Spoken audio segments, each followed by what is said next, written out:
dati na sobra na lang doon sa naloko yung na-scam ako. Pag ang lahat ng ito ay recycled lang lahat. Pakinabangan tong 8 pesos na to. Lovely life! Yes! Welcome to my vlog! Subscribe and click the notification bell for more updates. See ya!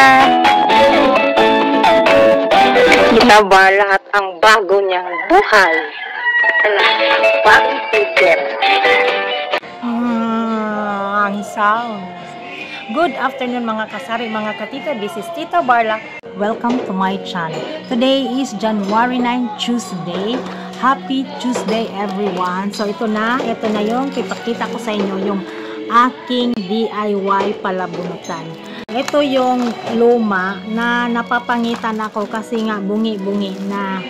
Oh, ha, I found you. Ito palang aking mga bunutan na nabili ko noong 1, 2, 3, 4, 5. Oh, ha? Ayan, 5. Nabili ko noong nagbabalak pa akong magtitindahan. Kasi magdi-DIY akong palabunutan. So, ayusin natin yung luma. Ano talagang amoro? So, tatanggalin natin to. Or maybe, I could use this, ano na lang, board. No, ayusin ko na lang tong board. Tapos ito, tatanggalin natin, palitan natin. Sabi ni Mr. hindi na lang daw ito ididipag-dikit-dikit, ihiwalay na lang daw. Hindi ako mahirapan. Kasi hindi talaga ito magkasya doon sa bintana ko. Yan, oh. Ito pa yung isa. Ito yung isa. O, diba? Hindi ito kasal. Pangtanggal ko lang yan. O, sige. Tayo magtanggal na muna at mag-aayos nito. Iwan ko pa rin tong 20 para pang paakit ng mga bata.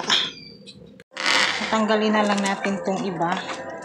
Itong mga madudumi dito. No. Saka na.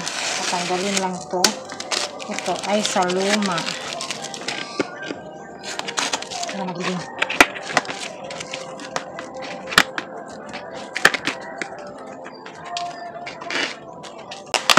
Kahit hindi na kagandahan yung laman, nagugustuhan pa rin ito ng mga bata. Iwan ko na lang yung mga number dyan. Ito, oh, madami pa. Pero, hindi, pangit na kasi. Lilipat ko itong iba dito. Agay!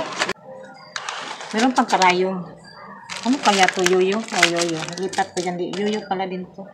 So, parang, wala naman akong gastos dito masyado. Kasi ito yung dati.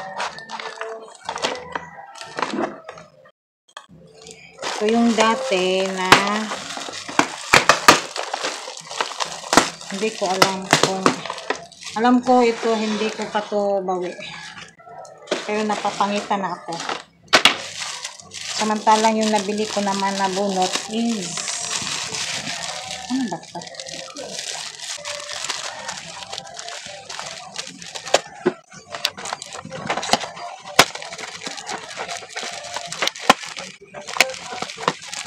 Nasira pa yung lalagyanan.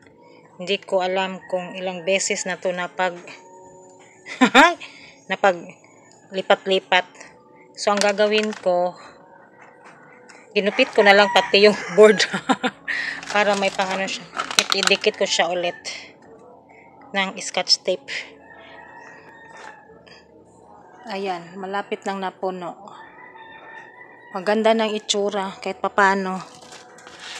Wala naman akong ibang, ito lang.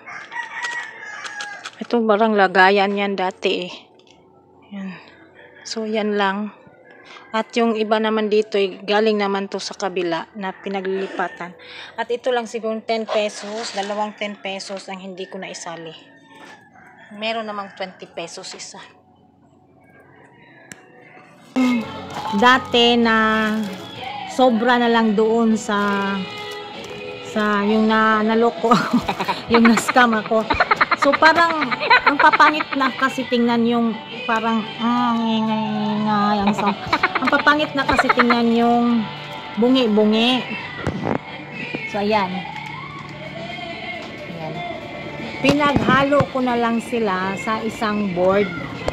Kumbaga, ang lahat ng ito ay recycled lang. So, kung at that time ay nabayaran ko to sa 735, dalawa to kasi 735. So, iniwan ko na lang yung 20 kasi kung makukuha to, mabubunot to, papalitan siya ng 20 pesos. Pinaghalo ko sila. Tapos, gagamitin ko na lang to dito para, ang ano kasi dati, nadugtong kasi to dito. So, ang hirap ibigay sa mga bata. Yung dati, dito talaga yon sa pinakadulo. Tapos, di ba, o, dalawang ganon para 700 para kasya. Ngayon, ito na lang isang ilalagay ko. At, pinagdikit-dikit ko na lang silang lahat. May iba na nagkaparehong number, so pinapalitan ko. Tulad nito, itong gitara at saka itong pa-billiard, pareho talaga yung number. Dalawa yon. So, 362. Nasa kukuha ng 45. Hindi nakuha ba? Ano nila? Hindi mo nakumpleto? Basta, mauna na siya. Kagulo. Gusto niya lahat ng number dito andito. Paano ako kikita? So, ito lang kumbaga ang nagiging add-on. Actually, matagal na to sa akin. 5 to. Plano pa akong magtindahan. Binili ko to sa Shopee. Tag 8 pesos lang. 360.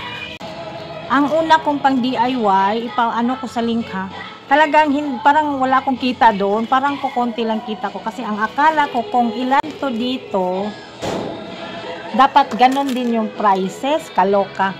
Ano yon, ginawa ko lang yun as balon-balon, 16 na number, tapos pabunot-bunot na lang. Tapos gumawa ko ng 16 na balon or mayroong rubber band, basta yung worth lang din na 1 peso to. Tapos, ang bumili ako nito, nalugi na naman ako, lugi yun eh, papakita yung link, ito yung nalulugi ko, na 700, sa dati ha, 735 yon, 735 ang bunutan, pinabaya din ako ng 735, kasi daw, hindi naman daw yan lahat mabubunot, so meron talaga akong pera, pero later ko na nalaman na kung 735 ito, dapat kalahati lang palang babayaran ko dun sa mga tindahan, diba? So ngayon, sana ay magiging successful na ako. Ito, wala na akong gasto dahil ko siya sa likuran, pa ganon. Para ang dito, etong mga items nakarap sa mga bata, ito yung sa likuran ko. So kitang-kita yung mga number kung anong nandyan para hindi na ako magkaduling-duling na hanap-hanap. Ito yung luma, oh, diba? Yun, may mga ibang number dyan nga nagkapareho. So, nirecycle ko lahat, pati ang bird. Ito yung sinulat dati ng, 735. Tapos magdagdag lang daw ako ng 65 para gawing 800. Sabi ko, para, yun nga, itong yang lugi-lugi ako. Sa nainis ako na ito. Sabi kasi ng tindero, ito kasing board na sinusulatan niya. Ito yung pangalawa mo. Dapat yung unang board mo, 735. Tapos sabihin na natin from the scratch na to sa luma kasi nalugi-lugi na ako, pagkakakitaan ko na lang itong pagkalugi-lugi na to. So yan, isabit na natin to dito. Nyari nasa labas ako, so yan ang makikita ng hindi maklaro against that. Yan ang makikita ng mga bata, o diba, puno pa rin. Kunyari nasa labas ako, pero ngayon ay nasa loob ako, ito nang makikita. Baliktarin natin to para makikita ko ang number, tama ba? O hindi na ako magkaduling-duling hanap doon.